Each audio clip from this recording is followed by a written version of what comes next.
அனைவருக்குமே வணக்கம். சற்று முன் கிடைத்திருக்கக்கூடிய ஒரு மிக மிக முக்கியமான செய்தி ஒன்று வெளியாகியுள்ளது. சற்று முன் ஸ்டாலின் கதை முடிந்தது. காங்கிரஸ் கூட்டணியிலிருந்து திடீர் நீக்கம், ராகுல் காந்தி பரபரப்பு, இது மாதிரி செய்திகள் வெளியாகிருக்கு. இதை பற்றி தான் இந்த வீடியோவில் நம்ம முழுமையாக பார்க்க போகிறோம். அதுக்கு முன்னாடி நம்ம சேனலுக்கு இப்போ தான் நீங்கள் முதல் முறையாக வந்திருக்கீங்க அப்படின்னா மறக்காமல் நம்மளுடைய சேனலை சப்ஸ்கிரைப் பண்ணி சப்போர்ட் பண்ணுங்கள். வாங்க வீடியோக்குள்ளே போகலாம்.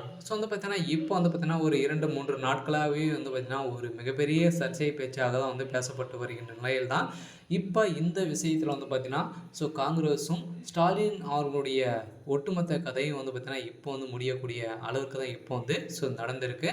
இப்போ காங்கிரஸுடைய கூட்டணியிலிருந்து திமுகவை பார்த்தீங்கன்னா அதிரடியாக நிரந்தரமாக நீக்க போகிறதாக ஒரு பரபரப்பான செய்தி வெளியே இருக்கும் நிலையில் இப்போ புதிய கட்சியாக பார்த்தீங்கன்னா தமிழக வெற்றி கழகம் இருக்கு இல்லையா. இது பார்த்தீங்கன்னா காங்கிரஸில் இணைந்து இப்போ 2026 வருகிற சட்டமன்ற தேர்தலில் பார்த்தீங்கன்னா கூட்டணி வைத்து போட்டியிட போகிறதாக ராகுல் காந்தி வெளியிட்ட செய்திகளால் தான் பார்த்தீங்கன்னா திமுகவுடைய கதையும் முதல்வர் ஸ்டாலினுடைய கதையும் ஒட்டுமொத்தமாக முடிந்திருக்கு. இருந்தாலும் இப்போ பார்த்தீங்கன்னா 2-3 நாட்களாகவே அதானியருடைய லஞ்சம் பார்த்தீங்கன்னா நிறைய ஊழியர்களுக்கு கொடுத்ததாகவும் ஏமாற்றியதாகவும் இப்போ செய்தி வெளியேறிச்சு இல்லையா. இதன் அடிப்படையில் தான் முதல்வர் ஸ்டாலின் அவர்கள் ஏற்கனவே பார்த்தீங்கன்னா அமெரிக்கா சென்றிருந்தார் இல்லையா. இது சென்றதுக்கான காரணம் என்ன அப்படின்னு பார்த்தீங்கன்னா நம்மளுக்கு தெரிந்தது பார்த்தீங்கன்னா தமிழகத்தில் நிறைய நிறுவனங்கள் ஒப்பந்தம் செய்து நம்ம தமிழகத்தில் நிறுவனங்கள் ஓப்பன் பண்ணுவதற்காக தான் பார்த்தீங்கன்னா அவர் கையெழுத்திடுவதற்காக போயிருந்தார்.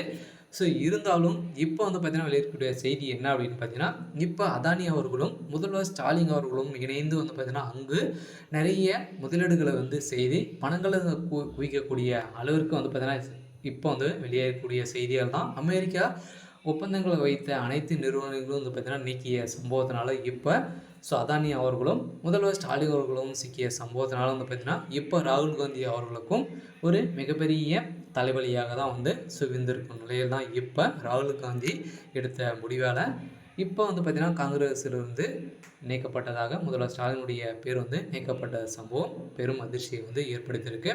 இதன் அடிப்படையில் தான் இப்போ பார்த்தீங்கன்னா திமுகவிற்கும் காங்கிரஸிற்கும் எந்த ஒரு தொடர்பும் இல்லாமல் தான் இருக்காங்க. இருந்தாலும் என்ன நடக்க போகுது அப்படின்றது தான் இப்போ பார்த்தீங்கன்னா நிறைய கட்சிகள் எதிரும் புதிருமாக தான் இருந்து வருகின்ற நிலையில் வருகின்ற சட்டமன்ற தேர்தலில் பார்த்தீங்கன்னா எந்த கட்சி ஜெயிக்கும் அப்படின்றது தான் ஒரு பெரிய கேள்விக்குறியாக இருந்தாலும் மக்கள் அனைத்தையுமே பார்த்தீங்கன்னா மக்கள் கையில் தான் இருக்கு இல்லையா. இருந்தாலும் என்ன நடக்கும் அப்படின்றது தான் கேள்விக்குறி.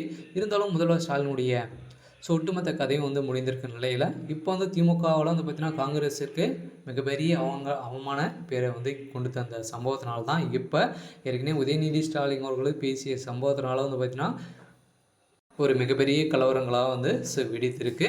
இருந்தாலும் என்ன நடக்க போகுது அப்படின்றத வெயிட் பண்ணி பார்க்கலாம். இது மாதிரி செய்திகளை தெரிஞ்சுக்கணும் அப்படின்னா மறக்காமல் நம்மளுடைய சேனல் சப்ஸ்கிரைப் பண்ணிக்கோங்க. தேங்க்யூ.